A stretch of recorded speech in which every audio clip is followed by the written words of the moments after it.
Siamo a seguire per Grosseto Sport l'incontro di Coppa Toscana, il derby amiatino tra Intercomunale Sant'Apfiora e Virtus Amiata.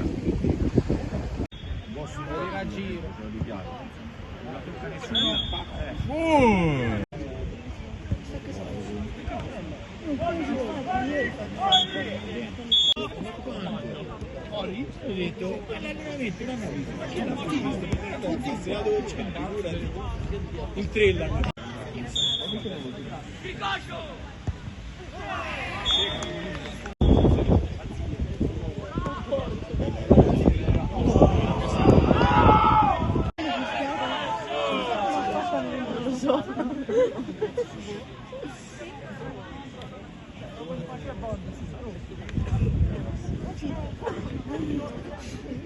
È la terza volta che